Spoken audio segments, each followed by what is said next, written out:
The sound is the first and final truth of Hive Corpica. It is not one sound, but a trillion layered into a single crushing chord that defines existence. At the base of it all, the foundation of the audible world is the hiss, the unending pressurized exhalation of the atmosphere recyclers. It is the breath of the hive, a mechanical lung rattling with the damp, metallic taint of 200 billion souls. It is the sound of survival, and it never ever stops. Beneath the hiss is the grind, the slow tectonic shift of ancient metal, the groan of support pylons settling under the weight of millennia. Corpica is not static. It is a creature in slow motion, its bones of plasteel and adamantium groaning as they adjust, shift, and fatigue. This sound is felt in the teeth, a vibration that travels up the spine. It is the sound of gravity winning its war of attrition, and beneath the grind, almost imperceptible, is the whisper, the static noise of the biomass. 200 billion people pressed so tightly together that their collective murmurs, their prayers, their curses, their desperate bargains, and their quiet sobs merge into a single psychic hum. It is the sound of a population compressed beyond reason, a vibration of pure, distilled despair. To see Corpica is to see the absurdity of its own structure, a monument to a forgotten ambition. From the poisoned plains of Gorgonum 4, it is a single impossibly vast spike of rusted iron and weeping Gothic architecture, punching through the perpetual shroud of yellow-grey smogs that serves as the planet's sky. It is a mountain made by madmen, a cathedral dedicated to the act of suffering. At its zenith piercing the toxic clouds is the spire. Here the hiss of the recyclers is muted a distant inconvenience. The grind is a comforting vibration beneath their feet, the song of the machine that proves their world still functions. The spire is a place of light. Not true light, but a carefully curated imitation. A vaulted crystalline ceiling projects the Sol Invictus, a golden artificial sun that crawls across a painted firmament of brass and lapis lazuli. The air here is clean, not just filtered, but scented with exotic oils from worlds that turned to dust 10,000 years ago. This is the domain of the noble houses, the rulers of Corpica. House von Hesse, House Jahn, the families whose names are carved into the very support beams of the hive. They live in decadent, hollow splendor, their halls echoing with the chime of crystal and the rustle of silks. Their skin is pale, their bodies elongated and frail, their lives a perpetual languid party, celebrating a victory they never earned.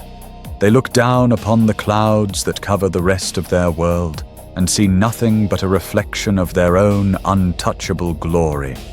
Their decay is one of apathy, a gilded rot.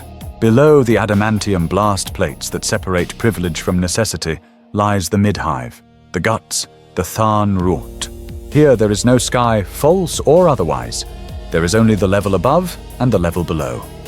The only light comes from the flickering bile-yellow lumen strips that line the ceilings of the vast hab blocks and manufactorum corridors. The hiss of the recyclers is loud here, a constant companion thick with the smell of ozone-hot metal, recycled sweat, and the faint, sweet, sickly odor of corpse starch. This is the engine of Corpica.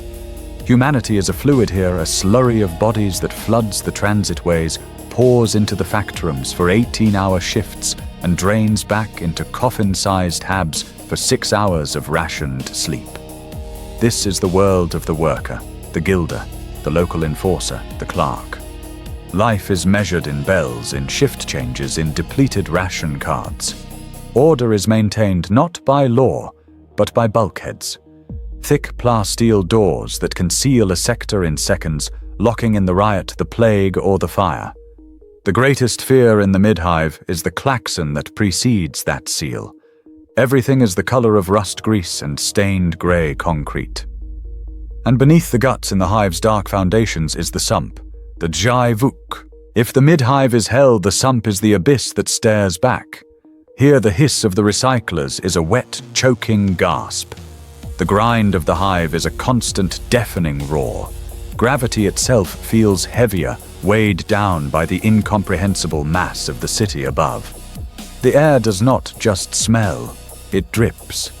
A constant toxic rain of chemical runoff, biological waste and condenser fluid patters down from the fractured ceilings, feeding the glowing fungi that provide the only meager light. This is a realm of absolute darkness broken by the sudden flash of a last discharge or the flicker of a scrap fire.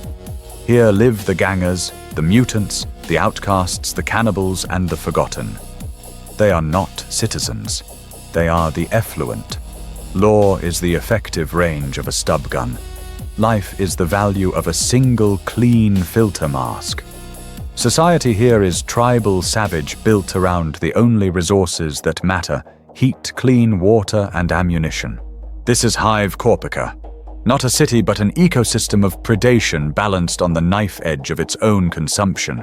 In the cold grey scriptoriums of the administratum clerks, toil over the Corpican equation. The calculation that defines survival.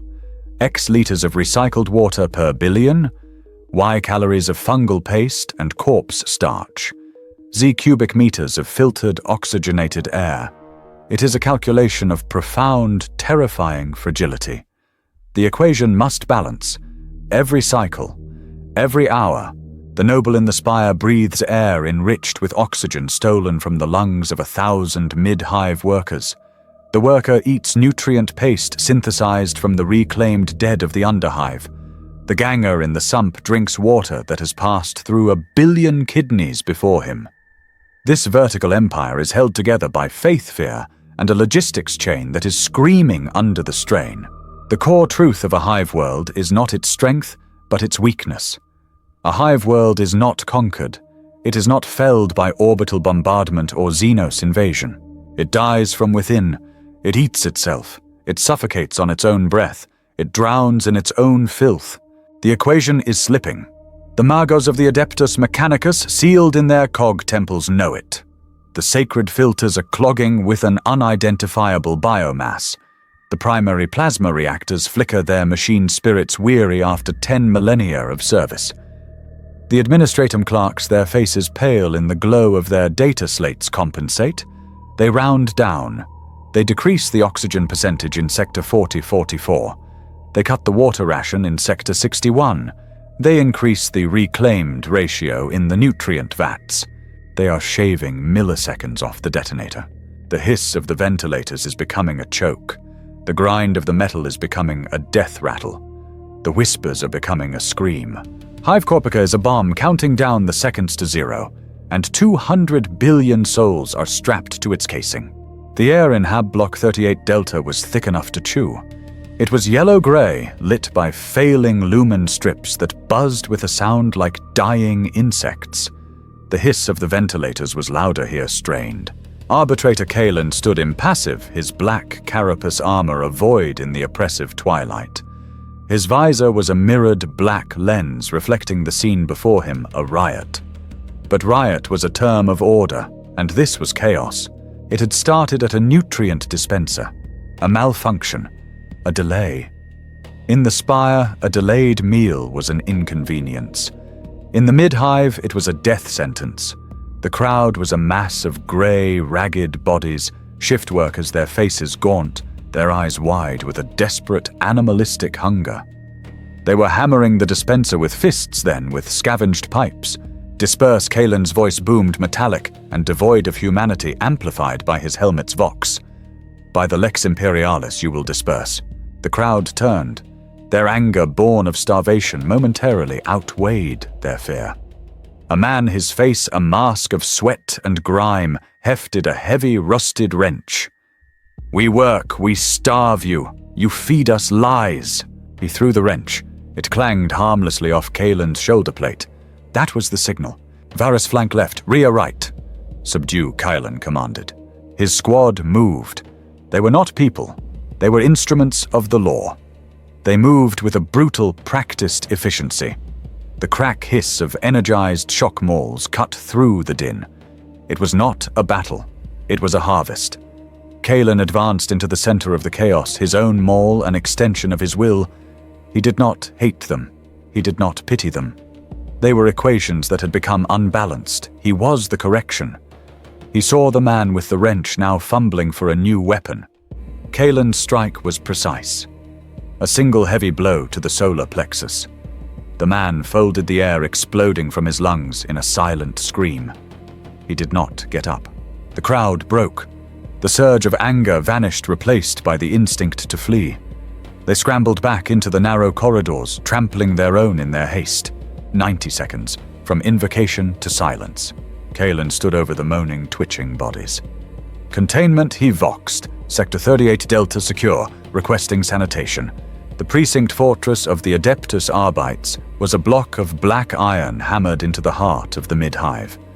It was deaf to the hive's whispers, blind to its suffering. Kaelin sat in his scriptorium. The room was cold, sterile. The only light came from the dull green glow of a data slate. He removed his helmet. The face revealed was pale, angular, etched with fatigue. A long, faded scar ran from his temple to his jaw. He stared at the slate, his mailed fist clenched on the table. He dictated his report, his voice flat. Log entry cycle 774-9. Arbitrator Kaelin Corpica Precinct. Attended Hab Junction 38 Delta. Civil disturbance designation Nutrient Denial Riot. He paused, listening to the distant tectonic grind of the hive. Crowd estimated 400. Hostile intent moderate. Primary instigator neutralized. Crowd dispersed with standard kinetic force. Arbitrator casualties 0. Civilian casualties 12. Noted. He activated a new data file. A graph glowed on the screen, a line ticking steadily upwards. This marks the 8th such disturbance this cycle. Civil unrest is tracking at a 5.4% increase cycle over cycle. The unrest is disorganized. It is not sedition. It is not heresy. It is pressure. The mass of the populace is becoming a critical weight. The equation is failing. He typed a formal command string. I am formally resubmitting request 991B for reinforcement. A full maniple of arbitrators is required to maintain the stability of the 30 to 50 block sectors. The local enforcers are compromised unreliable. Their loyalty is to their habs, not the Lex. He sent the request. The reply was instantaneous. A crimson icon flashed, denied. Resources allocated. Maintain the Lex, Imperator Proteget. Kaelin closed his eyes. He didn't feel anger. Anger was an indulgence. He felt the pressure. He felt the impossible weight of 200 billion souls pressing against the thin black line of his armor. He felt the hive groaning not from crime, not from rebellion, but from the simple, terrifying fact of its own existence. The despair was becoming a physical force, a thing he could almost taste in the recycled air. He stood and picked up his helmet. The mirrored visor stared back at him. Varus, he spoke into his wristbox, so the reply was immediate. Double the patrols in the 40 sectors. Set curfew protocols to harsh. Sir, that will strain the populace. The Lex is not concerned with strain. It is concerned with order. He slid the helmet back on. The world snapped into a grid of filtered green targeting reticles. The screams of the hive, the grind of the metal, the hiss of the air, it all faded into a single manageable background static. There was only the mission. There was only the law. The sump did not hiss. It gurgled. Here in the foundations of Corpica, the air was a tangible wet blanket of mold chemicals and human waste. The only light came from the sickly phosphorus glow of vast fungi patches that clung to the weeping walls. The grind of the hive above was a constant physical vibration, shaking rust flakes from the kilometers of pipes that formed the sump's ceiling. Cabo-Rung Three Fang spat a glob of phlegm into the sluggish, dark river, flowing 20 meters below the corroded gantry. His name was earned. His mouth was a ruin of broken teeth, save for 3 long, yellowed fangs. He ran a gloved hand over the massive pipe joint. It was weeping. Good. This was his territory. Tram Loch Nuok 9 Delta. It wasn't a station, not really. It was a catastrophic failure point, a joint in a conduit wide as a hab block that leaked a steady greenish-brown fluid into the sump. Up Hive, it was toxic runoff. Down here, it was the cleanest water available. This drip, drip, drip was the sound of power. It was the sound of his gangers, their forms bulked out by rags, and scavenged armor holding back the thirsty hordes with auto pistols and sharpened rebar. Boss, one of his lookouts, hissed, his voice filtered through a cracked rebreather mask. "We got something." Three Fang turned. His men were tense, their crude weapons aimed into the oppressive darkness at the end of the gantry. The dripping of the pipe seemed to fade, swallowed by an unnatural quiet. A figure emerged from the shadows. It did not walk. It glided.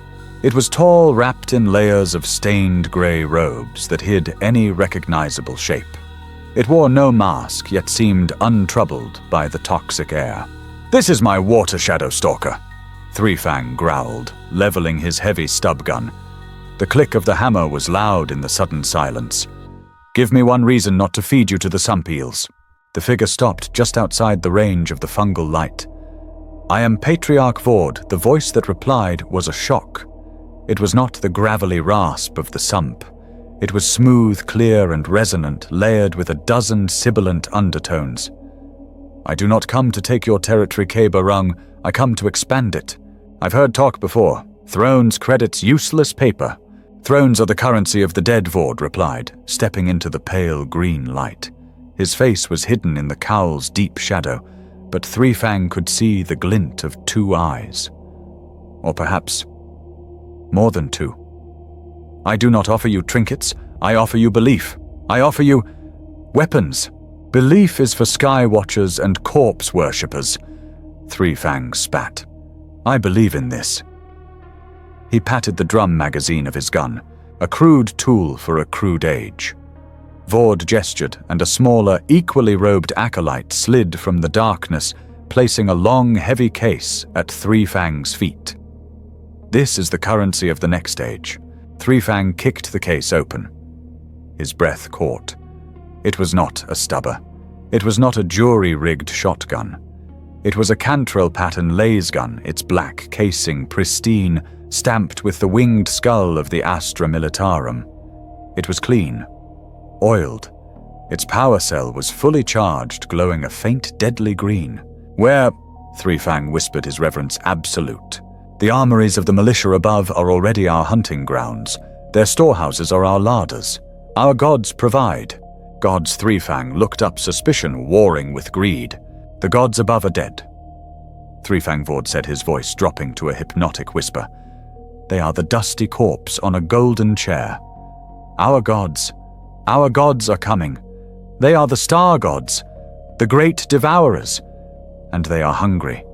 They will give this world to their faithful." The ganger's eyes were fixed on the laser gun. "What do you want?" "Sanctuary. My children need a place to gather unseen. This sump, it is a perfect cradle. We must prepare for the day of ascension." And Three Fang knew there was more. And disruption. The arbitrators and enforcers above, they are distracted. We need them to be more distracted. Start fires, start wars with other gangs, make them deaf to the sound of our true work, make them look in the wrong direction. Three Fang hefted the laser gun. It felt balanced, powerful. It felt like the future. He looked at the leaking pipe, then at the robed fanatic. "Hide your freaks in the lower cisterns. D-level. Nobody goes there but the chem spiders, and I'll give your star gods all the noise they can handle. I want more of these. A crate." Vord bowed his head, a gesture that seemed almost serpentine. The shadows seemed to twist and deepen around him. "The first covenant is struck. The Hive will tremble, and you will be the tremor. The star gods see your work, Three Fang, and they are pleased." Vord and his attendant melted back into the darkness, leaving the case of weapons on the gantry. Three Fang racked the charging handle of the laser gun. The high-pitched, energetic whine of the power cell was the most beautiful sound he had ever heard. It was the sound of a new, better equation. The Sol Invictus Corpicus artificial sun was bleeding a rich, simulated crimson across the vaulted crystalline ceiling of the Von Hess ballroom. It was the hour of sundown, a manufactured sentimentality for a star none of them had ever seen. Lady Alara of House von Hesse laughed a sound like tiny silver bells. She was impossibly slender, her skin the color of porcelain, her powdered white hair piled high in a complex architecture of wires and synthetic jewels. Her gown was spun glass fiber glowing with its own faint internal light. "You must hear it, Lord John," she chimed, holding a delicate flute of amasec. "The noise tonight, it's simply dreadful. It's like the entire hive is vibrating." Lord Jan, a corpulent man whose velvet coat strained to contain him, leaned in. He placed a manicured hand over his heart. "My dear Alara, that is the sound of industry, the glorious, dutiful grind of the lower classes. It is the symphony that pays for this divine party." The ballroom was a riot of color and light. Genetically sculpted birds with gemstone feathers flitted between hanging gardens.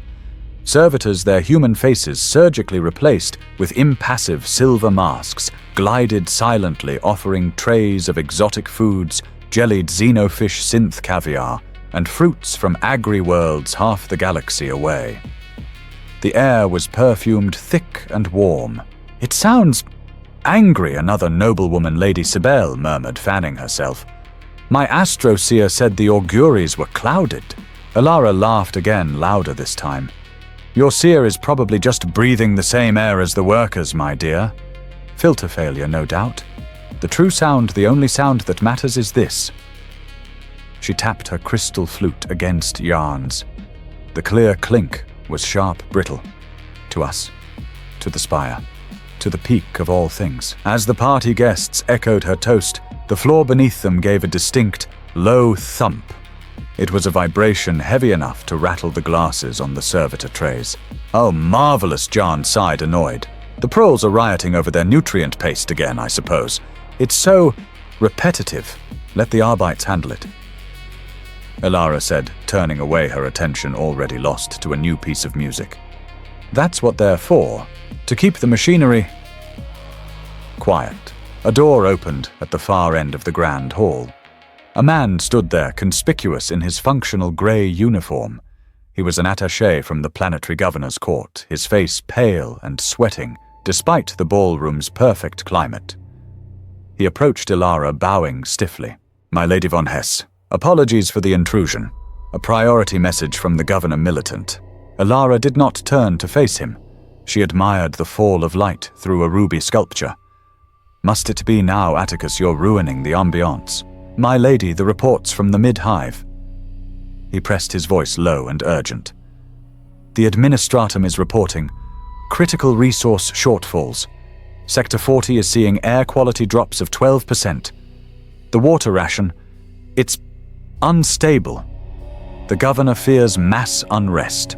Alara finally turned an expression of profound boredom on her perfect, doll-like face. She looked at the attaché as if he were a particularly stubborn stain on her carpet. "Unrest, my dear Atticus, there is always unrest. It is the natural state of the lower classes. It is how they express themselves, isn't it? Like dogs barking. This is different, my lady. The Magos of the Mechanicus are reporting inconsistencies. The systems are fragile. Then tell the Magos to fix their holy machines. Tell the administratum to recount their little numbers." She took a delicate bite of a sugar-spun confection. "This is a matter of bureaucracy, not nobility. We are the stewards of Corpica's soul, Atticus, not its plumbing. Do not bring your tiresome reports of pipes and paste to me again. You are boring my guests." The attaché's face flushed. "But Lady the Governor..." The Governor Alara interrupted her voice suddenly, as cold as the void will remember his place, which is 2 full levels below mine. "Now go, and tell the musicians to play something. Louder. I wish to drown out the noise of the plumbing." The attaché bowed, defeated. He backed out of the ballroom, the heavy doors closing with a soft pneumatic hiss. Alara turned back to Lord John, her smile instantly restored. "Now where were we? Ah, yes. You were telling me about your new hunting servitor." Far below them, the heavy thump came again, unheard by the revelers, swallowed by the music and the laughter. It was the sound of 1,000,000 people beginning to panic. The air in Sanctum Pneumatica 7781 was cold, pure, and smelled of sacred incense and ozone. It was not air for human lungs, but for the blessed machinery of the Adeptus Mechanicus. Magos Kai Thuat Drant was a spider in a web of brass and copper wire. More than half his body was gleaming metal, his red robes covering a chassis of whirring actuators and pistons. His true eyes were long gone, replaced by a cluster of optical lenses that glowed with a soft, analytical blue light. He was deeper than the underhive in the true foundations of Corpica, its lungs. His world was not the hiss of the populace, but the pure binary canticles of the machine spirits. He listened to the holy hum of the atmosphere generators, the rhythmic pulse of the primary air pumps, the data stream flowing into his consciousness like a sacred text. And in that text he found a blasphemy.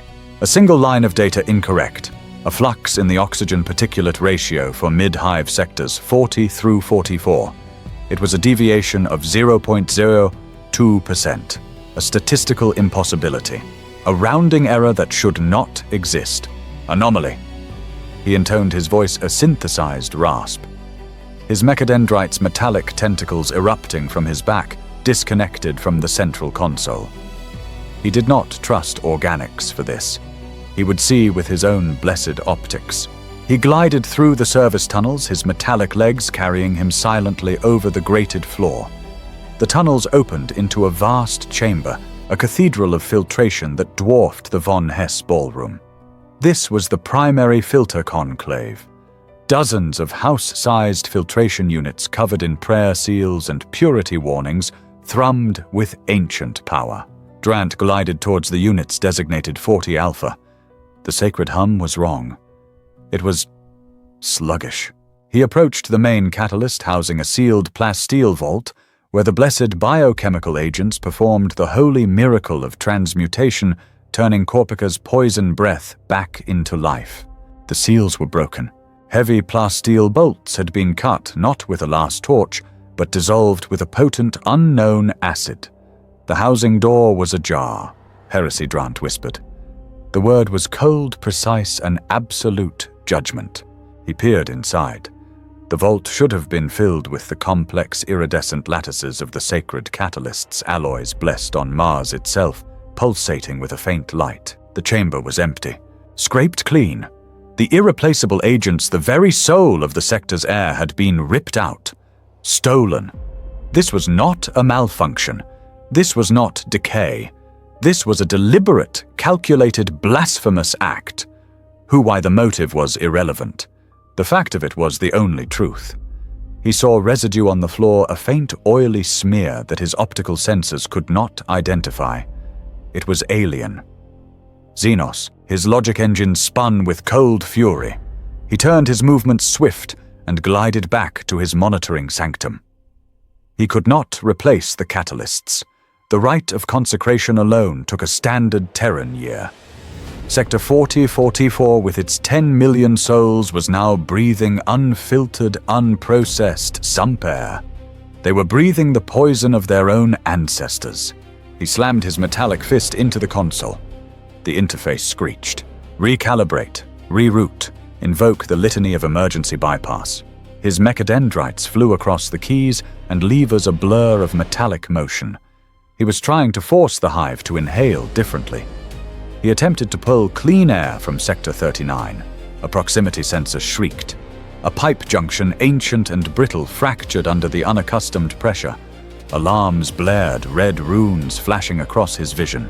Negative, reroute failed, integrity compromised. He tried again, attempting to draw a thinner stream of air from the spire's own exhaust. The system fought him. The Hive was too old. Its arteries were too clogged. The machine spirit was sclerotic, dying. He could not force enough clean air. The best he could do was a partial shunt, mixing the pure air from Sector 38 with the raw toxic feed now flowing into Sector 40. He watched the data stream stabilize. The red line warning for immediate asphyxiation faded, replaced by a steady, insistent amber.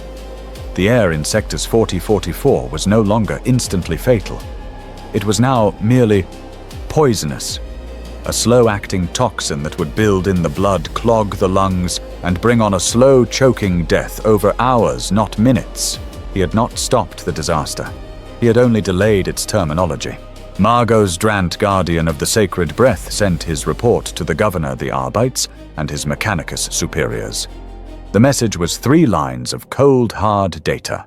Heresy confirmed. Filtration sanctum 40 alpha violated. Catalysts stolen. Air viability critical. Toxicity rising. Total containment protocol advised. Omnicia vault. He then turned back to his console and began the rite of repair, a prayer he knew would not be answered in time. He was a priest watching his god die. It began not with a scream, but with a cough. In Hab Transit Hub 41 Gamma, a worker named Jonah was waiting for the corpse starch ration line to move. The air was as always a familiar soup of sweat, ozone, and metal. Then the smell changed. The ventilation hissed, the background noise of her entire life stuttered. It choked and then resumed, but it was wrong. A new smell. Wet. Like rotten fungus, like rust, like something chemical and sweet.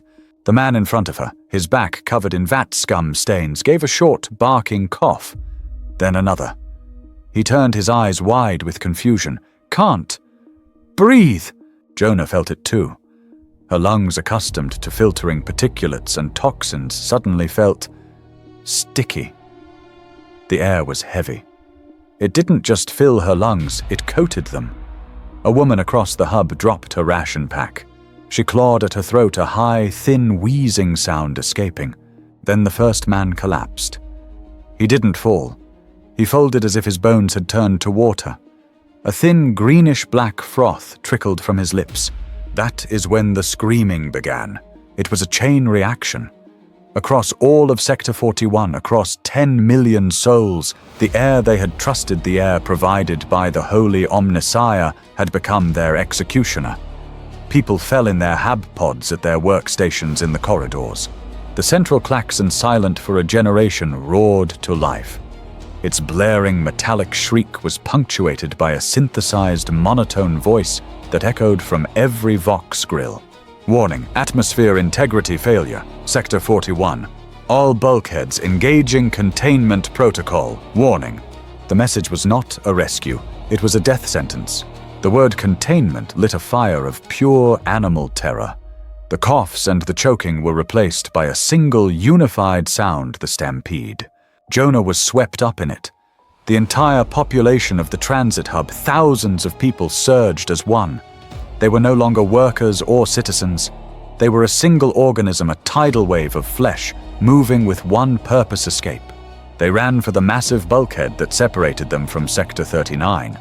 The gate was a wall of adamantium, 20 meters high, its edges sealed with thick rubber and plasteel. They hit it. The sound was a dull, wet thud of thousands of bodies slamming against the metal, followed by the frantic, percussive boom of fists, boots, and scavenged tools hammering on its surface. Let us out, the air is poison, mercy, let us out. From above, they looked like insects trapped in a jar, frantic, climbing over one another.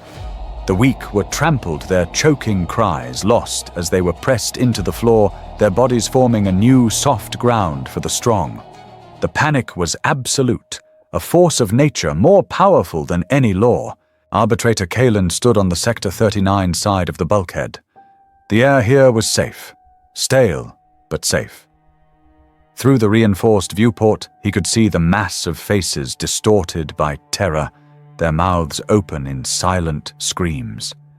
The booming on the door was a physical vibration against his black carapace. Sir Arbitrator Rhea shouted over the din. "Pressure gauges are critical. They're using a maintenance ram on the lower hinge." Kalen's Vox clicked. The voice was his precinct marshal, cold and distant, filtered through the fortress's command center. "Arbitrator, we have confirmation from the Magos. Sabotage, heretical. The contagion vector is unknown. Sector 41 is lost. Your directive is Edict 77 Alpha. The panic is the primary infection. You will not allow it to spread. You are the seal. No one crosses. No one." "Understood," Kalen replied. His voice was a flat line, a deafening shriek of tearing metal. The maintenance ram had done its work. The lower section of the door buckled, tearing a 1-meter gap. A tide of desperate humanity began to pour through. They were not an army. They were refugees, gasping, weeping, their lungs burning. The first man to tumble through a factory worker saw Kaelin's black armor and fell to his knees. Mercy, lawman for the Emperor. My children. Kaelin raised his combat shotgun. The weapon was a tool of order. This was the ultimate disorder. The law is absolute. Containment, he stated, his voice booming over the vox. He fired. The sound was a brutal, deafening crack boom in the corridor. The heavy-gauge shell turned the man into a red spray. The people behind him screamed, but they were pushed forward by the crushing weight of the millions behind them. Varus fire at will, Kaelin commanded. It was not a fight. It was extermination. The Arbite squad fired with machine-like precision. Their shots were not aimed to wound or deter. They were aimed to kill. The bodies piled up in the breach, creating a new, grotesque bulkhead of flesh and bone. A young woman no older than 15 crawled through the pile. Her hand outstretched, her face blue. Please. Kaelin placed his boot on her shoulder and fired a single precise shot. The breach was plugged. The pressure subsided. On the other side of the door, the hammering stopped. The frantic, high-pitched screaming faded, replaced by a low, collective moan. A wet, choking gurgle that lasted for minutes and then slowly faded into silence. Kaelin stood in the sudden, echoing quiet. He looked at the wall of his own making. Varus, call the engineers, he ordered, his voice unwavering. I want this breach sealed, permanently. He had followed his orders. He had contained the panic. He had upheld the law. Sector 41 was silent. Order had been restored. The consequences of an act in Hive Corpica are never singular. They are a cascade. The adamantium bulkhead that Kaelin had sealed to condemn Sector 41 was not just a door. Buried within its 10-meter thickness was a primary water magistratum, a bundle of pipes as thick as a man's torso, carrying recycled semi-potable water to the adjacent sectors 42 and 39. Kaelin's order to weld the breach shut had been executed by enginseers, who in their haste had fused the pipes along with the door. In Sector 42, the panic over the air in 41 had just begun to subside, replaced by a tense, watchful quiet. Then the taps ran dry. The public fountains, the meager nutrient vat spigots, the block-level cisterns all sputtered, hissed, and gave up nothing but a puff of rusty metallic air. In a city of billions where water was rationed by the milliliter, this cessation was an instant existential threat. The panic returned, but this time it was not a frantic scramble for air. It was a cold, calculating fury. The local enforcer precinct in 42, already stretched thin, was overrun in 20 minutes. The mob, armed with tools and scavenged blades, did not kill them. They tore them apart, looking for keys maps or any sign of where the water was. This new thirst drove them downwards. Logic dictated that water like filth flowed to the sump. The stampede was no longer for the exits. It was for the maintenance shafts, the sump drains, the rusted ladders that led into the dark. In the darkness, Threefang was waiting. His territory tram Loch Nuoc 9 Delta was no longer just a leaking pipe. It was an oasis. The drip, drip, drip was the heartbeat of a new kingdom. Hold the line, he roared, his voice triumphant. He was no longer a skulking scavenger. He was a king clad in layered scrap plate, the gifted lasgun hot in his hands.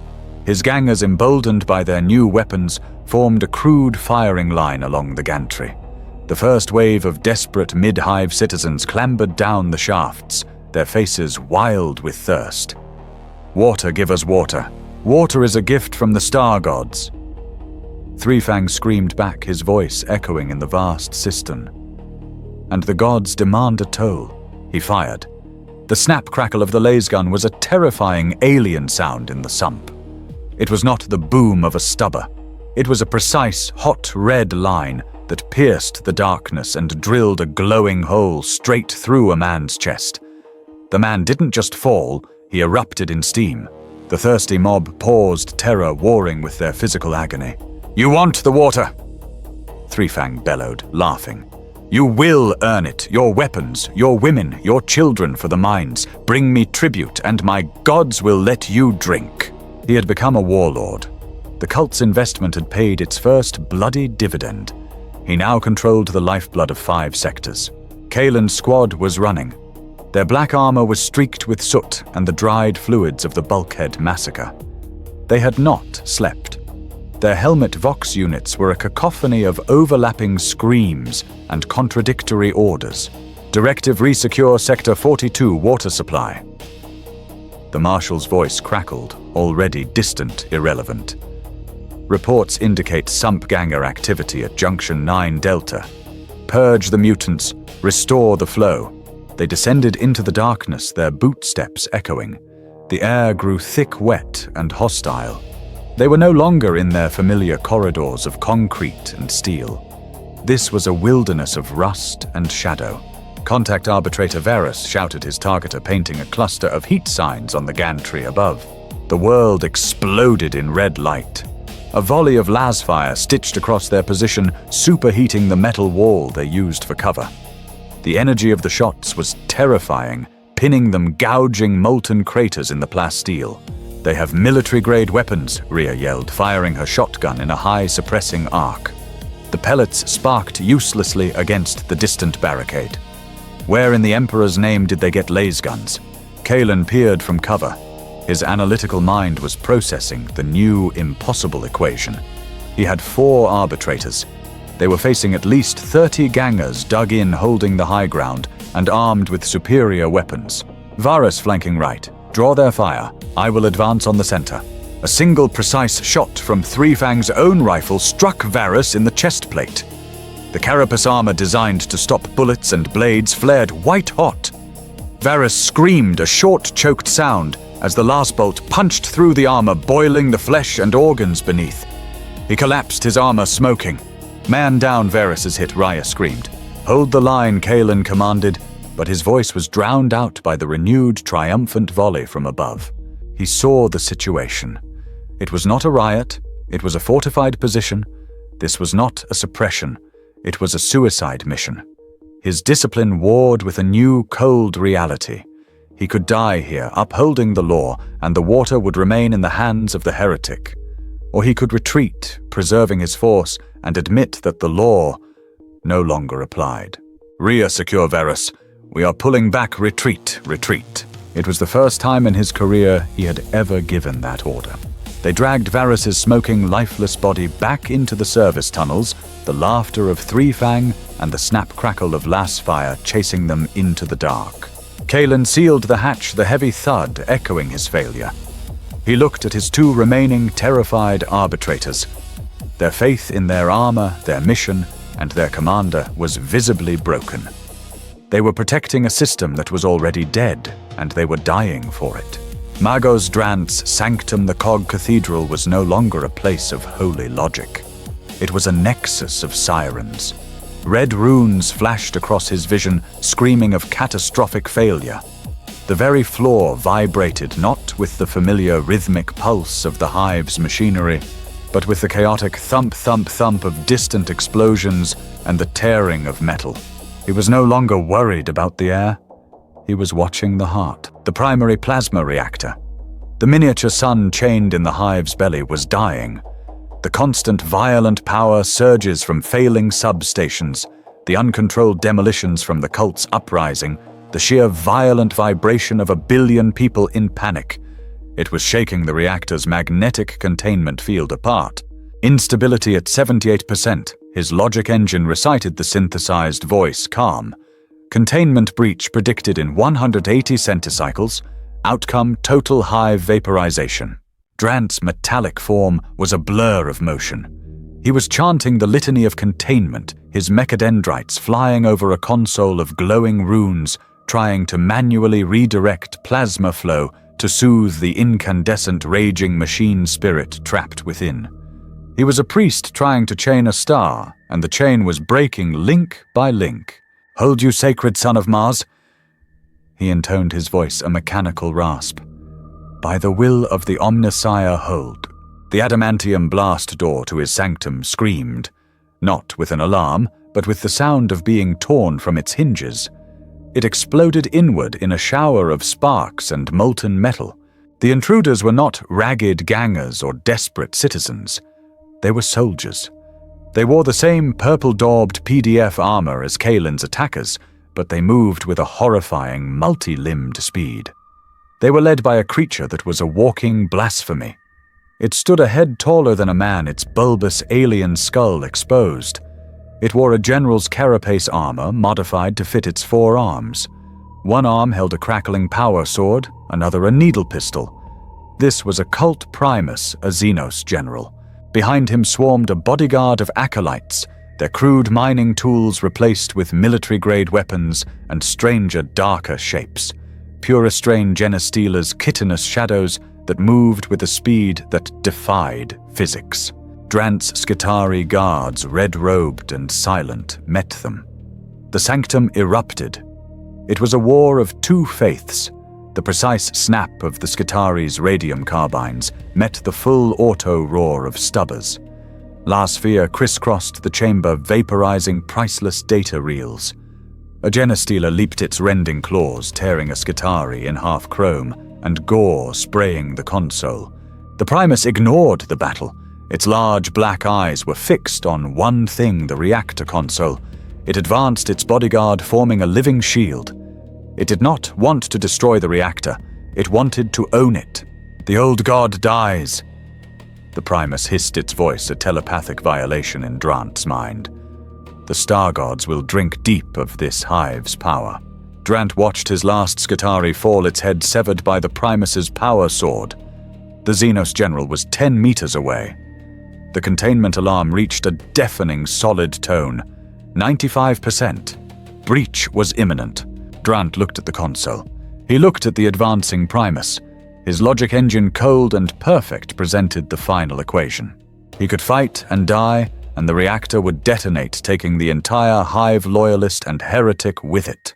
He could surrender, and the cult would gain control of the heart of Korpica, harnessing its power for their dark gods, ensuring their victory. Or there was the third option, the great rite of unmaking, the scram. The Primus raised its sword. It is ours, priest of metal. Your machine will serve a new master. The machine, Drant rasped, his blue optics burning with cold fury, serves only the Omnissiah. He turned away from the Primus. He ignored the blade. He plunged his master mechadendrite deep into the emergency port, past the safeties, past the blessings. He ripped his own hand from his arm and jammed the sparking live wires into the manual override panel, bypassing the final failsafes.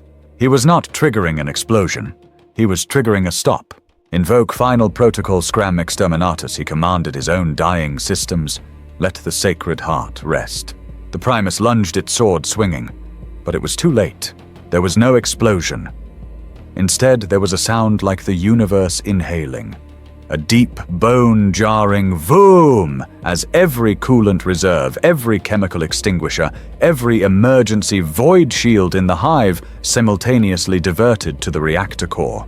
The incandescent plasma fire that chained sun was snuffed out in a microsecond. The thrumming, vibrating, life-giving roar that had been the background noise of Korpica for 10,000 years stopped. The red warning runes on Drant's console died. The lights in the sanctum sputtered and went out. The whine of the Primus's power sword died as its energy source was cut. Magos Drant slumped over the console, his metallic body smoking, his blue optics fading to black. He was dead.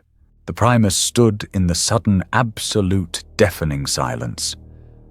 The silence of a dead machine. It was victorious. It had captured the sanctum, but it had captured a corpse. It roared a sound of pure animal fury, lost in the new, suffocating darkness. It was not the darkness that came first, but the silence. For a single, immeasurable moment, the entire Hive held its breath.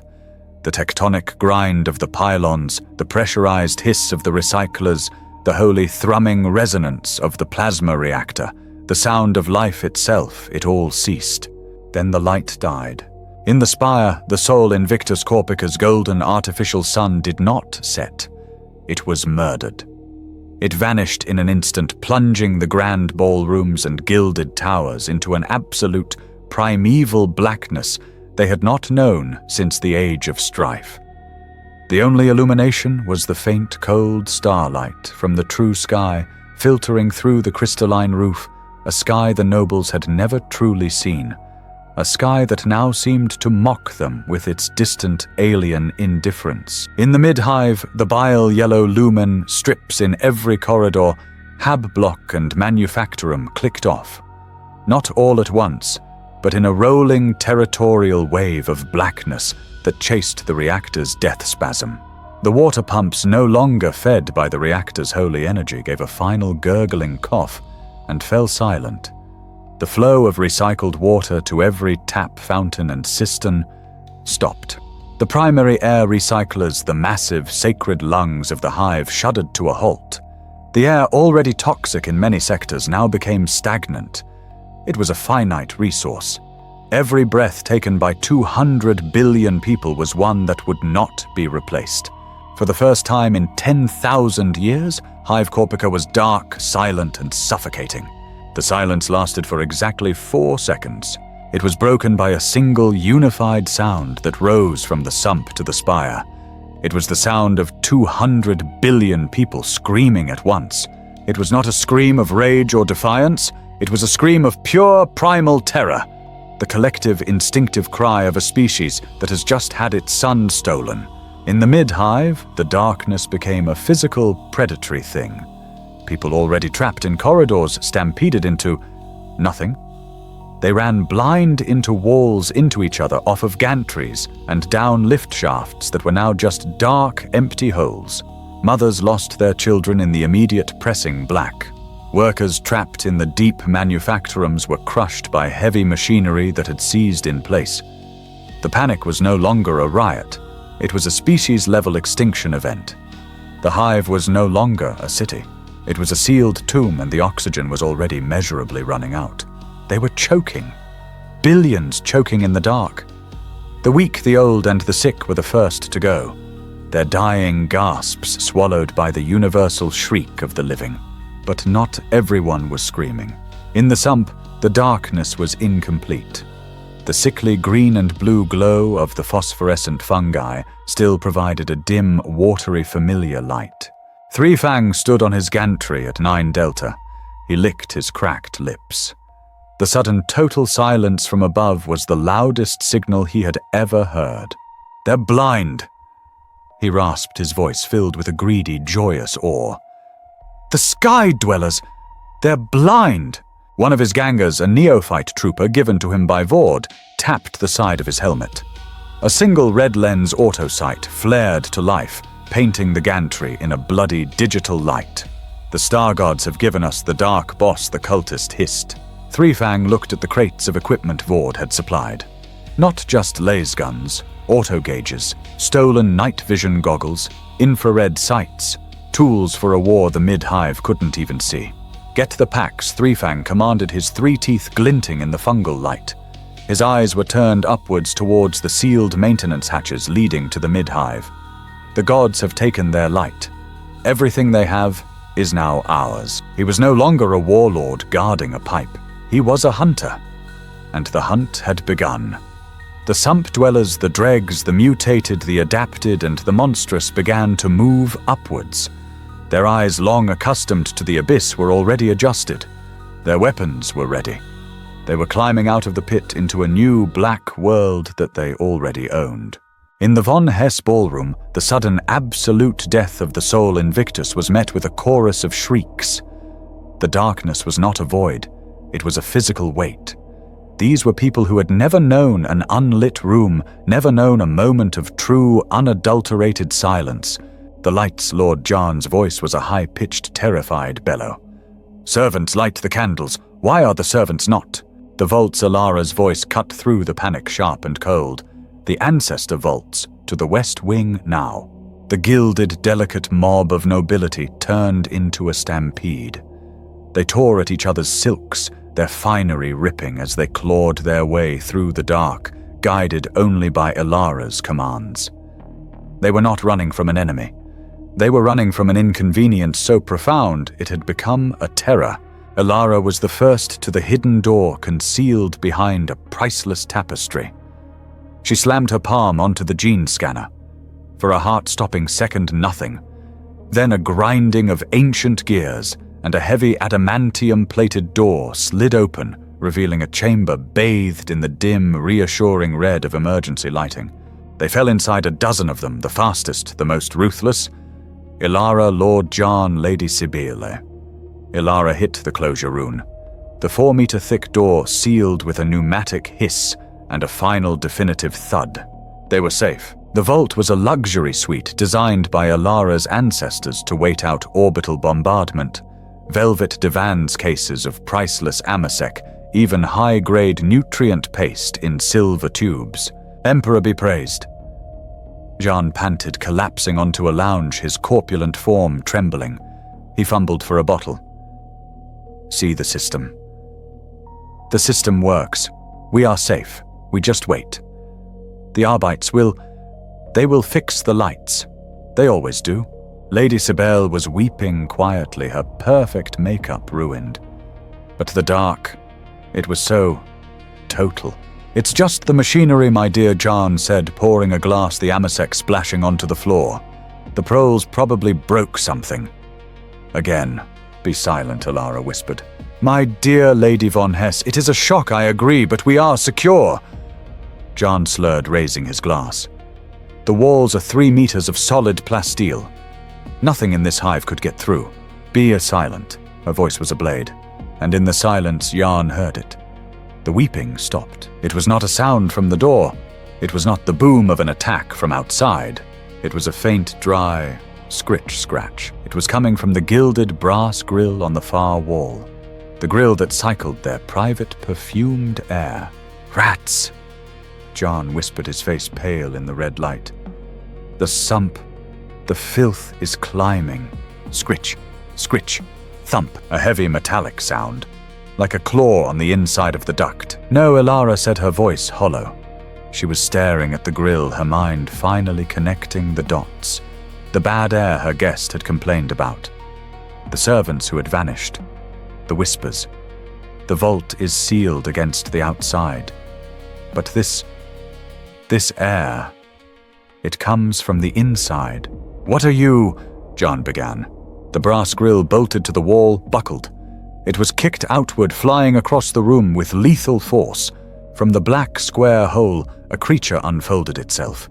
It was pale, kittenous, a nightmare of 4 arms, rending claws, and a glistening alien head, its whip-like tongue tasting the new air. A purest strain genestealer. Before John could even finish his terrified inhalation, it was on him. It moved with a speed that defied physics.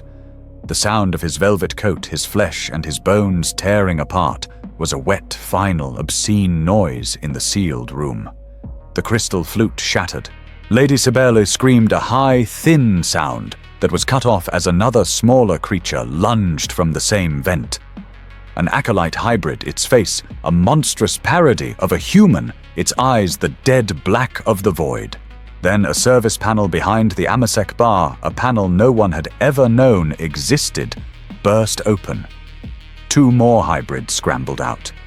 Elara recognized their torn clothing, the dark blue and silver livery of the von Hesse household staff. Theros, you! A noble lord gasped, recognizing his personal valet. The hybrid, its mouth splitting into a fanged grin, buried a crude auto-pistol in the noble's stomach and pulled the trigger. The massacre was immediate. The nobles were trapped, their soft bodies and useless lives ending in a spray of blood and shredded silk.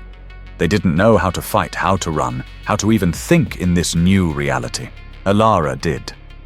As the first genestealer savaged Yarn's corpse, a primal instinct she never knew she possessed took over. She grabbed the heavy fractured crystal decanter Yarn had dropped. An acolyte turned towards her, its face a mockery of the man who used to draw her bath. She didn't scream. She roared. She smashed the heavy crystal across the hybrid's face. The creature shrieked, stunned, its alien blood spattering her. Elara didn't wait. She saw the open service panel. The darkness outside was now her only sanctuary. She plunged into the maintenance tunnel, her silk gown catching and tearing on the rusted pipes. She fell onto a hard, grated floor, the air thick with the smell of oil and ozone, the real air of the spire. Behind her, the screams in the luxury vault faded into a wet feeding sound. Lady Alara von Hess, favorite of the spire, was alone in the dark, her hands sticky with blood. She was filthy. She was terrified. She was for the first time in her entire life alive. She began to crawl as fast as she could away from the sounds of slaughter into the unknown mechanical guts of her home. Kaelin moved through the suffocating silent blackness of the mid-hive. The air was a thick, stagnant soup tasting of copper ozone and the new, sweet, sickly rot of the unburied dead. His helmet's internal chronometer was the only measure of time, but it felt meaningless. They had been in the dark for an eternity. His suit's power was at 28%. His helmet lamp dimmed to a narrow conservation beam, cut a small cone in the oppressive gloom. It illuminated his two remaining arbitrators. Rhea's armor was scorched black on one side. Jax was limping a crude field dressing applied to a gash in his thigh. They were the law, and they were dying. Contact Jax whispered, his voice dry. Kaelin froze. He raised his shotgun. His beam snapped to the end of the corridor. A cluster of figures frozen like statues in the sudden light. They weren't the Xenos hybrids. They were human. They wore the battered blue carapace of the Corpican enforcers. 6 of them, their faces streaked with grime, their eyes wide and white with terror. They raised their own crude stubbers and shotguns, their hands shaking. With them were 2 other figures. They did not look human, but they were not the enemy. They were crimson robes and gleaming metal, their forms damaged, one dragging a sparking, useless leg. Skitarii, survivors from Drant's fortress. Identify Kaelin's vox boomed the sound unnaturally loud in the dead air. Drop it, Arbiter man at the front of the group snarled. He was broad, his face a mask of dried blood, the rank bar of a proctor on his chest plate. There's no law down here, just us. I am the law, Kaelin stated, his shotgun unwavering. I am Arbitrator Kaelin, and you are harboring Mechanicus. We found them, the proctor Vol spat. They're fighting the same thing we are, which is more than you black shells ever did. Where were you when the Enforcer precincts were being eaten from the inside out, huh? Maintaining order, Kaelin said, his voice ice. There is no order, Vol screamed, taking a step forward. Silence, a new voice cut in. It was a synthesized crackle from the lead Skitarii. Its multiple optic lenses glowed a fierce analytical red. Hostilities between Imperial factions, illogical. Probability of survival by internal conflict, 0.00%. We have detected a common enemy. Biosignature Xenos, designation Genestealer. As the word was spoken, a sound echoed from the ventilation shafts directly above them. A dry, clicking, chittering sound. Vol's head snapped up. Emperor's blood, they're in the walls. Here Rhea shouted, pointing her own lamp upwards. The ceiling grate exploded. A creature of pure, pale nightmare dropped into their midst. A pure strain Genestealer, all 4 of its arms ending in diamond-hard claws. It was followed by a half-dozen hybrids, their eyes black, their auto-pistols already firing. The tension between the 2 squads evaporated, replaced by a single, unified survival instinct. Fire Kaelin Vol and the Skitarii all shouted as one. The corridor became a deafening charnel house. The Enforcers' shotguns and stubbers roared, tearing chunks out of the lesser hybrids. Rhea and Jax fired disciplined heavy-gauge blasts from their own shotguns. But the pure strain was impossibly fast. It blurred a white streak in the darkness and lunged for Proctor Vol. Kaelin was faster. He met the charge, his black armor plate screaming as the creature's claws tore deep grooves in his shoulder. He slammed his shock maul, now glowing with the last of its charge, directly into the creature's side. The crack hiss of the impact was followed by the shriek of the Xenos. The Skitarii opened fire. Their weapons were not loud. A sharp, fizzing snap, snap, snap. Greenish light from their radium carbines illuminated the scene, and the hybrids they targeted simply dissolved their flesh, sloughing from their bones as they were cooked by radiation. The Genestealer wounded by Kalen turned on him, its inner jaw snapping. Before it could strike Vol, recovering from the shock, jammed the barrel of his stub cannon under its chin and emptied the cylinder. The creature's head exploded in a shower of ichor and bone. Silence fell again, heavier this time, broken only by the panting of the survivors and the soft click-whir of the Skitari's optics. Vol looked at Kalen, who was pulling a Xenos claw from the armor over his collarbone. The Proctor nodded, a grim new respect in his eyes. "Good block, Arbite." "Your aim was true," Proctor Kalen replied, the title no longer an insult. They stood together, a ragged, broken collection of 12, the last loyalists in Korpica. "So what now?" Lawman Vol said, reloading his cannon. "We die here. The air's getting thin. I can taste it." Query the Skitari interjected. "Objective. We require a new objective. Survival is a statistical fallacy." Kalen looked at the dead Xenos. He looked at the weary, terrified faces of the Enforcers. He knew what Magos Drant's report had meant. He knew what the silence meant. The Hive was dead. "Survival is not the objective," Kalen said, his voice echoing with a terrible final authority. "Judgment is." He pointed his shotgun up towards the kilometers of superstructure that separated them from the spire. The astropathic choir, the great relay in the spire peak. It's the only voice Korpica has left, a voice for what Rhea asked, her own voice trembling. "Reinforcements, sir, it's too late. We're dead." "Reinforcements cannot cleanse this," Kalen said. He looked at each of them, his black visor reflecting their pale faces. "This Hive is a tomb, a plague ship. Our duty is to ensure it does not infect the system. We are not climbing to be saved. We are climbing to send a warning." "What? What kind of warning?" Vol asked, but he already knew. "We will tell the Imperium of Man that Hive Korpica has fallen to the Xenos. We will tell them our world is lost. We will request the final sanction. We will request exterminatus."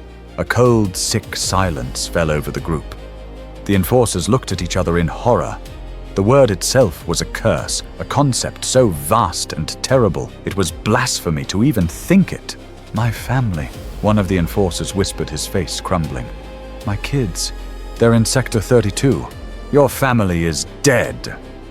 Kalen's voice was brutal, a surgeon's knife cutting away false hope.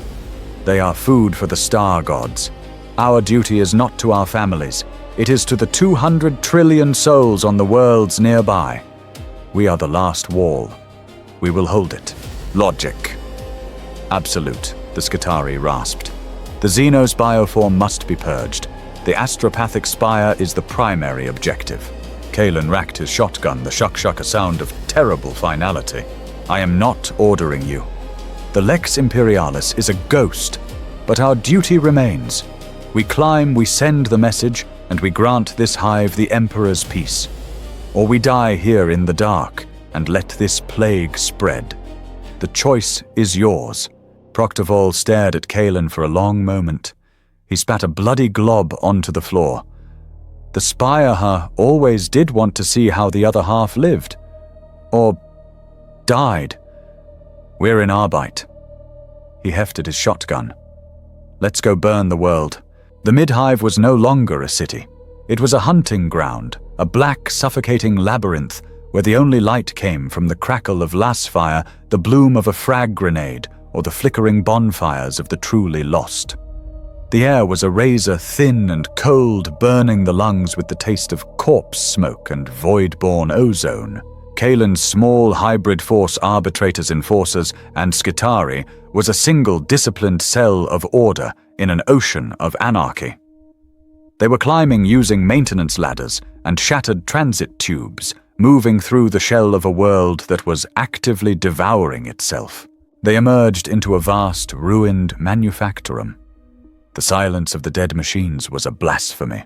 "Down there," Proctor Vol hissed, pointing from their gantry. On the factory floor, 50 meters below, a battle was raging. It was not Kalen's fight. It was the Hive eating its own entrails.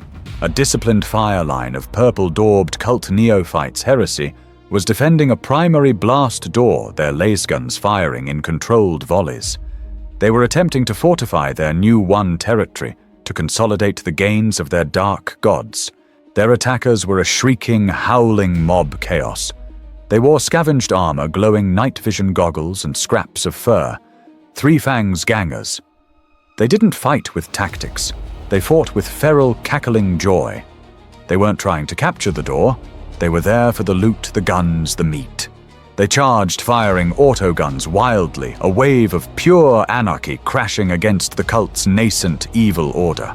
"Let them bleed," Kalen ordered, his voice flat. His squad crouched behind a rusted bulkhead. We move past them, use their noise to cover our approach to the spire lift. Contax Ria's voice was sharp, gantry opposite. A new group, neither cult nor ganga.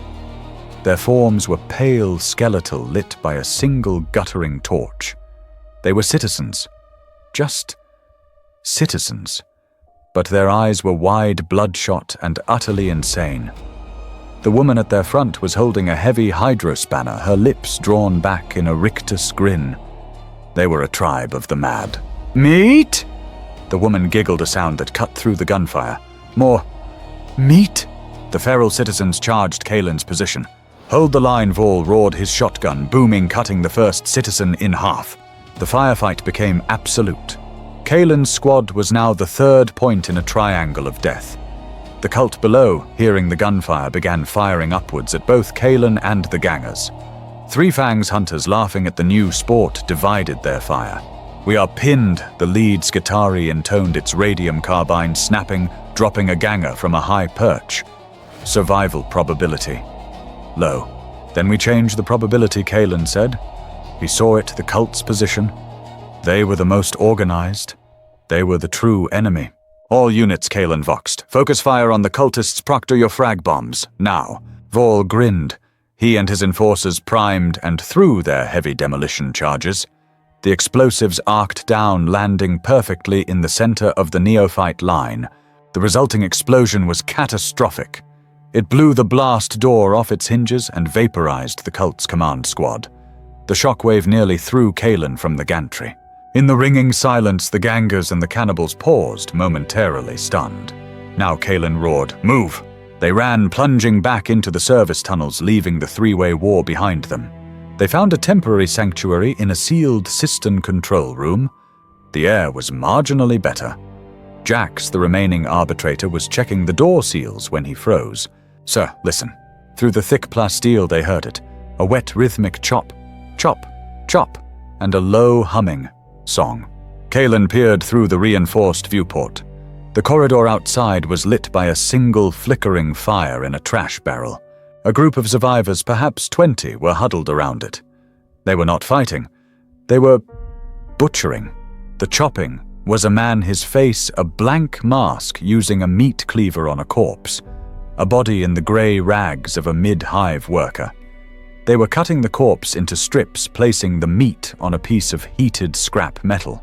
A woman was humming, rocking a bundled set of rags as if it were a baby. "The Emperor protects," she sang, her voice a thin, cracked monotone. "He gives us the flesh. He gives us the warmth. No more hunger. Cannibals?" Ria whispered, her hand over her visor's mouth grill. "Emperor throne, they've gone feral. Hypoxia-induced psychosis." The Skitari stated its optics, analyzing the scene. A predictable and lamentable result of atmospheric failure. They are a non-threat. They are simply processing the dead for fuel. They're monsters, Vol spat. Kalen looked at them. The mad, the hungry, the damned. They were not the enemy. They were the victims. They were the proof that his mission was just. The Hive was not a city. It was not a fortress. It was a screaming collective grave, and its ghosts were still walking. "We move," Kalen said, his voice hard. "The spire lift is on the other side of their kitchen. We do not engage. They are not the mission. We are shadows. We pass through or we die here, choked on the smoke of the world we failed to save." They had climbed through the corpse of their world. They had bypassed the cannibal's den, the shadows swallowing them whole. They had climbed past the vast, silent manufactorums, past the hab blocks, where the only sound was the wind of the ventilation shafts, now breathing in the thin, cold air of the upper atmosphere. The air was cleaner here, but it was almost too thin to breathe. After what felt like a lifetime, they reached it, the great adamantium gate. The final barrier. It was a solid wall of metal 50 meters high that separated the squalor of the mid-hive from the privilege of the spire. It was sealed, but it was not unguarded. The plaza before the gate, once a sterile Arbites checkpoint, was now a shrine. Hundreds of cult neophytes and hybrids were gathered, their purple banners hanging from the gantries. They were not fighting. They were celebrating. In the center of the plaza, they had piled the bodies of slain enforcers and unlucky citizens, creating a grotesque, burning pyre. They were chanting a low, rhythmic, sibilant sound that echoed in the vast chamber. They were waiting for their patriarch victorious to ascend from the lower levels. Emperor's Throne Proctor Vol breathed the air misting from his lips. "There's too many. We'll never blast through that. We will not go through," Kaelan said. "We will go around." He pointed to a shattered observation post 20 meters up the wall. "From there we can access the maintenance conduits that bypass the gate." A sound tactical decision, the lead Skitarii, its red robes torn and blackened, intoned. "Our probability of success remains 4.7%. They moved shadows clinging to the rubble, their progress masked by the cult's own roaring bonfire and ecstatic chants. They reached the base of the shattered post, a twisted wreck of plasteel and iron. "Something's in there." Jax whispered, his shotgun aimed at the darkness within the wreckage. A figure stirred. A filthy, ragged thing that scrambled out from under a sheet of metal, its eyes wide and feral in the dim, reflected firelight. It was a woman, or had been. She was covered in soot oil and dried blood. Her fine hair was a matted wreck.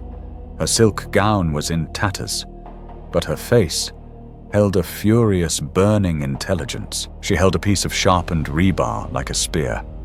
"Stay back!" She hissed, her voice a raw, aristocratic rasp. "I'll kill you! I'll kill you all!" Vol raised his stubber. "A spire rat. Put it out of its misery." "Wait," Kaelan said. He stepped forward, his helmet lamp illuminating her. He recognized the bone structure, the impossible pale skin beneath the grime. Lady Elara von Hess. Elara squinted, recognizing the black armor. "An Arbite! You're too late! They're all dead. They came from the walls. Theros. She was trembling, but her grip on the rebar tightened. "We are not here to save you," Kaelan said, his voice devoid of pity. "We are going to the astropathic spire. The main gate is blocked." Elara laughed, a sharp, hysterical sound. "The main gate, you fools! You think there's only one way in, the servants? They have their own ways, tunnels, hidden lifts." She pointed with her rebar at a small, unmarked grate, half hidden by rubble. "That's the refuse chute for the upper kitchens. It leads up, all the way." "She's right," Vol said, his eyes gleaming. "It's perfect." "The aperture is small," the Skitarii observed. "We must proceed in single file." "Jax, you take point," Kaelan ordered. Jax nodded and slid the grate open. He had one leg inside the chute when the world lit up. "Ambush!" Rhea screamed. A volley of lasfire stitched the wall above their heads. A new squad of cultists, fresh, heavily armed, and led by a hulking, four-armed acolyte, had emerged from a side tunnel. They had been patrolling, had seen the light, and now they had found their prey. In Kaelan roared, shoving Elara towards the chute. "Go, go!" Jax scrambled in. Elara followed, disappearing into the darkness. Rhea was next. "Kaelan, move!" Vol yelled, he and his 4 remaining enforcers laying down a wall of suppression fire. Kaelan turned to follow, but the Skitarii leader, designated Alpha 9, placed a metallic hand on his chest. "Negative arbitrator," the Skitarii rasped. The lasfire was intense, slagging the cover they were hiding behind. "The objective is paramount. Your survival is integral to that objective. Our survival is not." "What are you?" Go Proctor Vol said. He didn't look at Kaelan. He was reloading his shotgun, his face a grim mask. "You're the one who knows how to send the damn message. We're just enforcers. This is the last door we hold." One of his men fell, his chest a smoking crater. "Go!" Vol roared again, standing from cover and firing his shotgun, a defiant war cry on his lips. For the Emperor, for the fucking plumbing. Kalen hesitated, the tactical human decision warring with the cold absolute mission. Alpha 9 and the other Skitarii stepped out, their radium carbines glowing a sickly green. The Omnissiah demands this sacrifice. We are the rearguard. We will buy you 1.8 standard minutes. Kalen looked at Vol. The Proctor met his gaze through the visor. He grinned, bloody-toothed, and gave a sharp nod. Kalen turned and plunged into the darkness of the refuse chute. He scrambled upwards, the sounds of the battle behind him appallingly clear. The roar of Vol's shotgun, the precise snap of the Skitari's rifles, the triumphant howls of the cult. Then the wet, percussive boom of multiple frag grenades, followed by the sound of collapsing metal. Then silence. He was alone in a dark, vertical tunnel with 2 arbitrators and a mad noblewoman. The last of his army was gone, their lives spent to buy him this chance. The weight of their sacrifice was heavier than the Hive itself. They crawled out of the refuse chute into a graveyard of gods. This was the astropathic choir chamber, the very highest point of the spire. It should have been a sacred, silent dome, vibrating with the psychic energy of the Imperium. It was a wreck. The vast crystalline dome that formed the roof had been shattered. Jagged shards of diamond glass, each the size of a man, littered the floor. Through the gaping holes, Kalen saw it for the first time, not the smog of Gorgonum 4, not the pale imitation of the Sol Invictus, but the actual sky. A terrible, endless, pitch-black void glittering with the cold, unfeeling light of 1 billion stars. The air was razor-thin cold and tasted of nothing. The complex golden machinery of the astropathic relay was twisted, melted slag. The choir stalls where the psychic servants of the Emperor would sit were empty, stained with alien ichor. They were here first. Rhea choked the thin air, making her voice a gasp. It's over. It was all for nothing. Jack slumped against a console, his leg bleeding freely. We failed. No, Ilara's voice was a ragged whisper. She was staring not at the destruction, but at a small, unassuming alcove. A single dull red light pulsed in the gloom. The backup. The emergency broadcast array. The Von Hess protocols. It's still there. She stumbled towards it, a small armored console with a vox horn and a series of complex key runes. It's not destroyed. She said, her hands raw and bloody, running over the cold metal. It's just sleeping. Guard her, Kalen ordered, his voice a low rasp.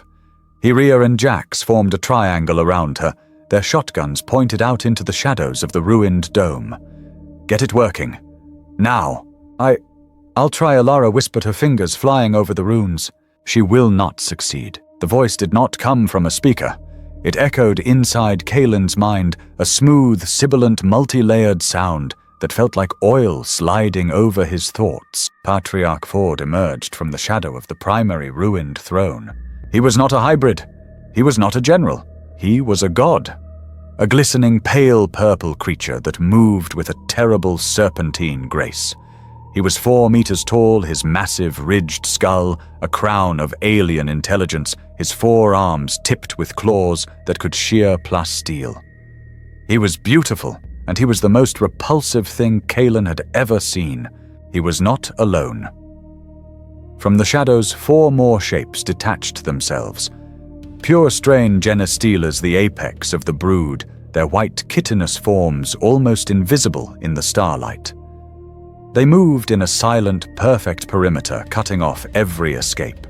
I have been waiting for you, Arbitrator Kalen Vord's psychic voice purred, filled with a cold amusement. The law. So predictable. It always seeks the highest point. It always seeks to speak. Xenos filth. Kalen snarled his shotgun, feeling like a child's toy. You've killed this world. Killed it, Vord glided forward, his movements hypnotic. No, I liberated it.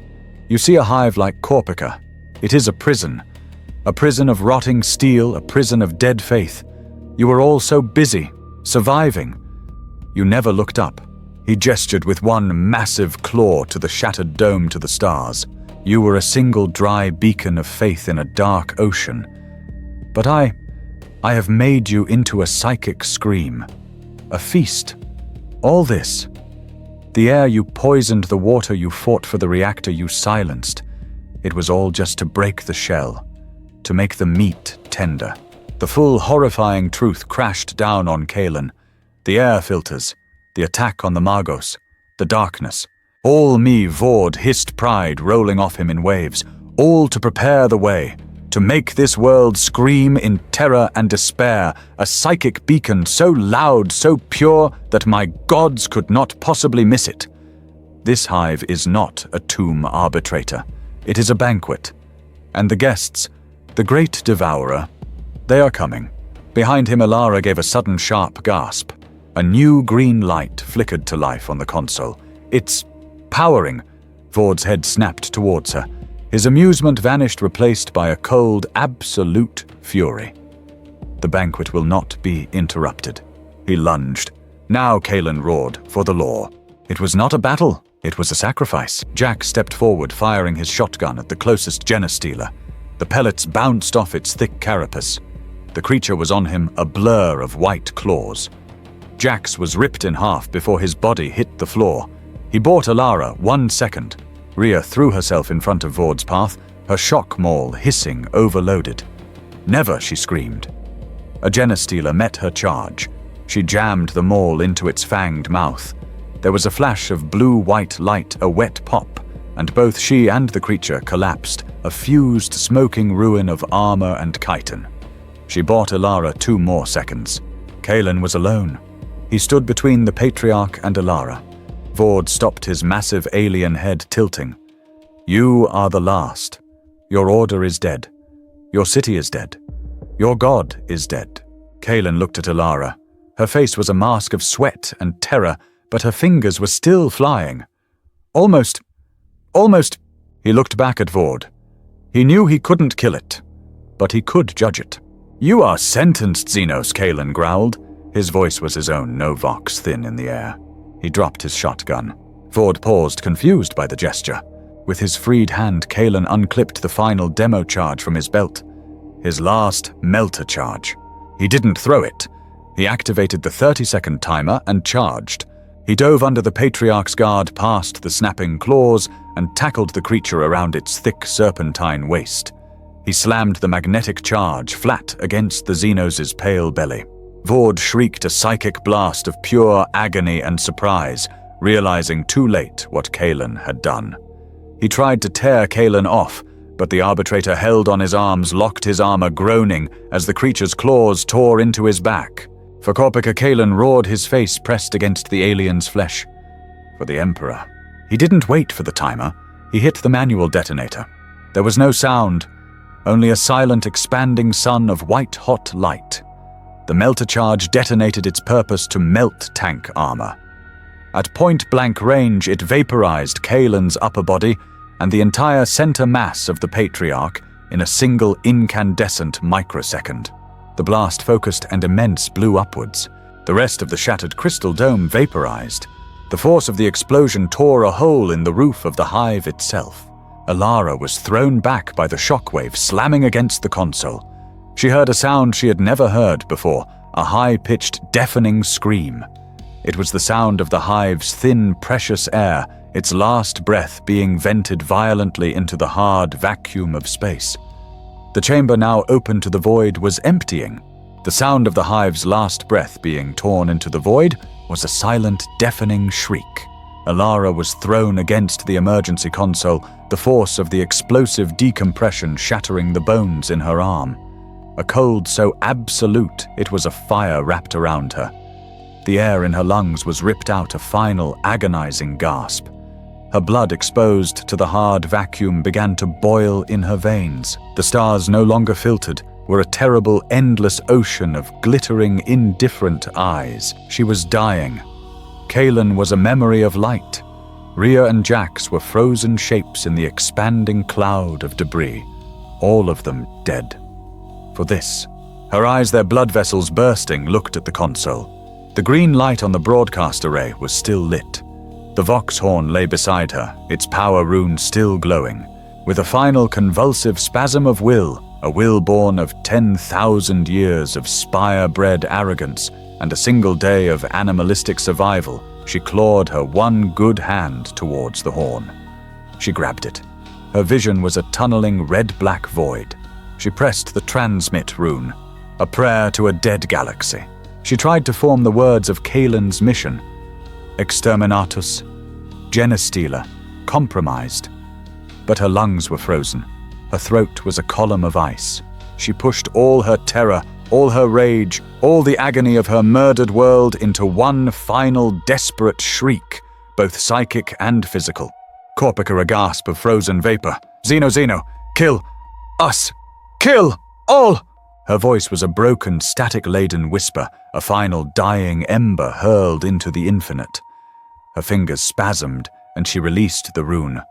Her body went limp, a flash-frozen statue in the starlight. Lady Alara von Hesse, the last of the spire, died, her eyes fixed on the abyss that had finally claimed her home. The weak signal, that tiny, desperate fragment of a voice, screamed through the warp. It was a pinprick of data, a dying ghost. But it did not travel far. For 3 standard weeks, the Imperial Navy battlecruiser Dominus Eterna had been holding station in the outer orbits of the Gorgonum system. It was a silent, mountain-sized beast of guns and faith. Its mission: investigate the sudden total communications silence from the vital Hive world of Korpica. In the Eterna's vast cathedral-like bridge, a tech adept's console chirped a single weak astropath relayed signal, a ghost echo from the planet's surface. My Lord Admiral the Adept called out, his voice tense. Signal from the planet. It is fragmented, corrupted, but it is live. The signal played amplified in the tomb-like silence of the bridge. Alara's dying, frozen scream. Korpica, Xeno, kill, all! A heavy armored silence fell. Lord Admiral Varus, a man whose face was a roadmap of scar tissue and augmetic plates, stared at the tactical display of the green, clouded world. He repeated the word, the ultimate curse. Xeno. He looked at the tactical display. No energy readings from the Hive's reactor, no Vox chatter, no orbital traffic, only that psychic stain. Helm Varus said, his voice a low iron rumble. Bring us into high orbital zenith. Battle Group Janus, align with me. Show them our judgment.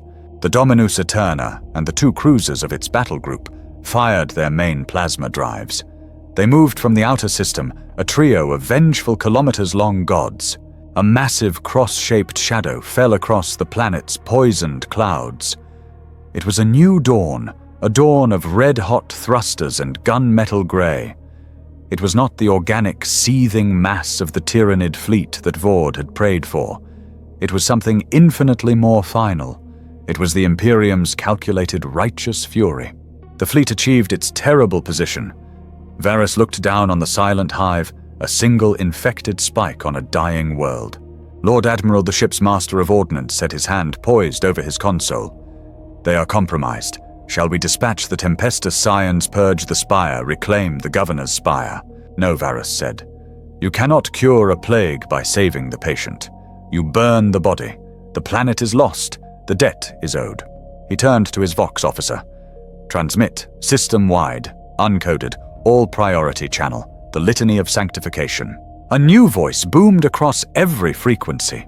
It was a voice of absolute divine authority, a voice that slammed into every Vox grill, every broken comm bead, every cultist's receiver across the dead Hive. People of Korpica, this is the Dominus Eterna. Your world has been judged in the eyes of the Emperor and found wanting. Your allegiance is broken. Your faith is corrupt.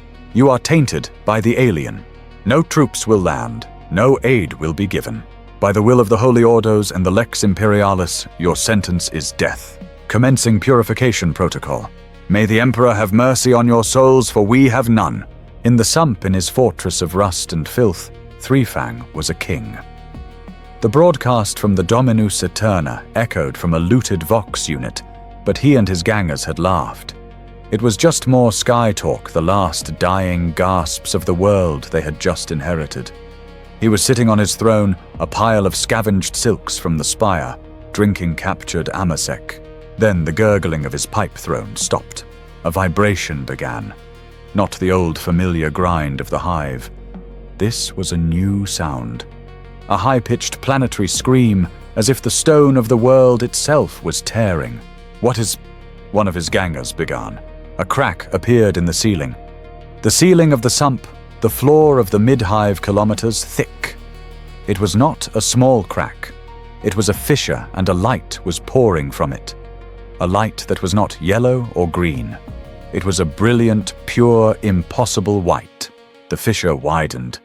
The world above him, the very foundation of the mid-hive, shattered. Kilometers of plasteel rockreet and steel girders vaporized, turning to dust. Three Fang was thrown from his throne. He looked up. He was no longer in the sump. He was looking at the sky, the real sky. Past the broken, layered strata of the city, he saw the blackness of space, the pinpricks of stars. He saw it all, and then he saw the angels. They were not angels. They were lances of pure golden light falling from the ships in orbit. They were the purification the voice had promised. He saw one descend a spear of impossible energy. It struck the far side of the sump, and the very ground, the planet's crust, turned to liquid fire. Three Fang, king of the sump, shielded his eyes, his mouth open, in a soundless final awe. He was seeing the sunrise, and it was devouring the world. In the astropathic chamber, in the dead, silent void, the same lances of light fell. One, a beam of destruction so pure it was beautiful, struck the very peak of the Korpika spire. It did not explode. It simply erased. The light fell upon the frozen corpse of Lady Alara von Hesse. Her body, locked in its final, agonizing scream, was illuminated for a microsecond. The ice crystals in her burst-open eyes caught the light. Her lipless, frozen rictus grin looked for one terrible, divine instant like a laugh of triumph, a laugh of mad final release. Then the Lance's energy struck, and she, the console Kaelin's remains, and the entire spire peak ceased to be. From the silent, cold vantage of orbit, the Dominus Eterna was not finished. The Lances were just the prelude. Fire Lord Admiral Varus commanded, "Fire the torpedoes, scour the taint." From the battleship's belly, a volley of black, cross-shaped objects was released. Cyclonic torpedoes. They fell from orbit, silent and remorseless, accelerating towards the wounded world. They did not strike the hive. They punched through it. They dove past the burning spire, through the layers of the mid-hive, through the boiling sump, and deep into the planet's mantle. There was a pause. A single, terrible, global silence. Then Korpika detonated. The torpedo's warheads ignited a planet-killing fusion reaction. The crust of the continent heaved. A web of white-hot tectonic cracks spider-webbed across the globe. The planet's core, breached and enraged, erupted.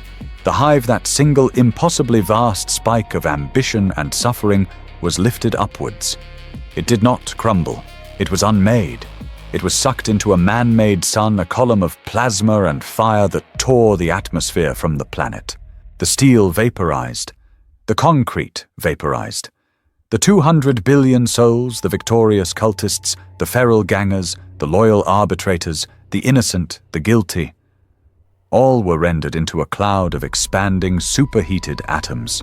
Hive Korpika and the world of Gorgonum 4 was gone. On the bridge of the Dominus Eterna, Lord Admiral Varus watched the tactical display. The planet Gorgonum 4, once a vital green-grey symbol of imperial production, was now a roiling, angry red rune of planetary extinction. The sensor feeds no longer choked with the static of a Xenos cult, or the screams of a populace were clear. They showed a world dying in perfect, agonizing detail. The atmosphere ignited by the cyclonic torpedoes was a global firestorm. The planet's crust, shattered and broken, was vomiting its molten core into the void. The oceans had boiled away, leaving behind vast, dry, salt-caked basins that were already filling with lava. And the Hive Korpika, it was gone. It was not a ruin. It was not a crater. Where the single, impossibly vast spike of rusted ambition had stood there was now only a smooth, black, glistening plain of vitrified glass leagues, wide, glowing with a dull internal heat. a wound cauterized by the Emperor's own divine fire. Lord Admiral the Master of Ordnance reported, his voice devoid of emotion. Sensor ghosts confirm. All biosignatures, null. All structures, neutralized. The planetary surface is molten. The taint is purged. Varus nodded his gaze, never leaving the dying world. He had just murdered 200 billion souls. He felt nothing. Not relief. Not remorse. He felt only the cold, hard satisfaction of a job well done. An equation finally solved. Helm Varus rumbled. Set course for the Mandeville Point. Our work here is complete. The vast mountain-sized battleship, its duty fulfilled, turned its armored prow away from the conflagration. Its engines flared a cold blue against the dying red of the world it was leaving behind. It and its companion cruisers slipped into the void, leaving Gorgonum 4 to its new eternal silence. The echo of the event was not a sound, but a data stream. A single flickering rune in a cogitator bay half a galaxy, away in the hallowed halls of the Administratum on Holy Terra. An Administratum cogitator feed for Segmentum Solar Subsector Obscurus 9b processed the event. The subject Gorgonum 4 Corpica was now designated as closed. The file summary was cold and precise. Planet Corpica, a Hive primary, had failed to meet Imperial tithe obligations for Cycle 998.M41. The subsequent investigation by Battlefleet Corpica, under Admiral Varus of the Dominus Eterna, confirmed a system-wide communications failure. The final contact, an astropathic ghost echo designated 77 Alpha, confirmed mass-scale insurgency and Xenos infestation, with biosignature analysis pointing to a Genestealer cult, Filament Sectum Gorgonum. Lord Admiral Varus enacted appropriate protocols as per the Lex Imperialis Exterminatus was sanctioned. The method was a full salvo of cyclonic torpedoes. The result was a neutralized threat, a destabilized planetary matrix, and the complete eradication of all life. The resettlement assessment from the Sectoris Munitorum projected reseeding viability in approximately 500 to 700 standard Terran years, pending atmospheric reignition and radioactive subsidence. The planet was redesignated Gorgonum Extremis. The loss assessment was clinical 200.4 billion souls estimated and verified. Various compromised or lost Imperial assets, including PDF regiments, Enforcer precincts, and Adeptus Arbites and Mechanicus facilities. The tithe grade was now void. The final assessment acceptable. The file was closed. Ave Imperator. The report was filed. The rune stopped blinking. In the cold silence of the void, the planet that was once Corpica continued its orbit, a perfect sphere of black, cracked glass. The hiss of the ventilators was gone. The tectonic grind of the pylons was gone. The whisper of 200 billion souls was gone. There was only the silence. The terrible, absolute, perfect silence of a problem that had been solved. Arbitrator Kalen died for the law. He died to uphold an order that was already a rotting corpse. His final desperate act was not one of law, but of judgment. A judgment so total it erased the crime, the criminal, the victim, and the courtroom itself. He upheld the Lex by ensuring the destruction of the very world it was meant to protect. His name is not recorded as a hero. He is a statistic filed under expended assets.